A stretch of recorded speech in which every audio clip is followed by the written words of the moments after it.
गुड़ी पड़वा के दिन चिन्मय के लिए दुखी होता अक्का साहब को देख शिखा ने तोड़ी चुप्पी और बताई चिन्मय के इंडिया में होने की सच्चाई, जिसे सुन अक्का साहब हुई हैरान। जी हाँ दोस्तों, स्टार प्लस के मोस्ट पॉपुलर शो गुम है किसी के प्यार के आगे आने वाले एपिसोड में आपको देखने को मिलेगा कि जहाँ अस्मिता के कहने पर अक्का साहब मान जाती हैं और सभी ईशान से गुड़ी पड़वा की पूजा स्टार्ट कराती हैं। वहीं पूजा खत्म होने के बाद सब लोग बैठकर बातें कर रहे होते हैं, जहाँ अक्का साहब इमोशनल हो जाती हैं। उन्हें इमोशनल हुआ देख स्वाति उसका कारण पूछती है, जिससे अक्का साहब कहती हुई नजर आती हैं कि मैं अपने बेटे चिन्मय को मिस कर रही हूँ।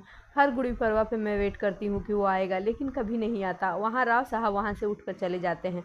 वहीं शिखा से रहा नहीं जाता और वो कह देती है कि आई चिन्मय यही है और वो आ गया है। ये सुनने के बाद अक्का साहब को यकीन नहीं होता। वो बार बार शिखा से पूछती है कि क्या तुम बोल रही हो जो वो सच है, जहाँ शिखा कहती है कि हाँ वो आया हुआ है, लेकिन जैसा राव साहब कहते हैं उसी तरह है, उसके में बिल्कुल कोई चेंज नहीं है, वो बिल्कुल अच्छा नहीं है, उसने मेरी बहुत इंसल्ट की। ये सुनने के बाद परिवार के सारे लोग हैरान हो जाते हैं और तभी सभी समझ जाती है कि शिखा बहनी वहीं मिलने गई थी चिन्मय से। और उसके बाद अस्मिता और सारे परिवार के लोग शॉक्ड होकर शिखा को देख रहे होते हैं, जहां अक्का साहब शिखा से ये कहते हुए नजर आती हैं कि तुम मुझे उसका पता बता दो, मैं उसे घर ले आऊँगी।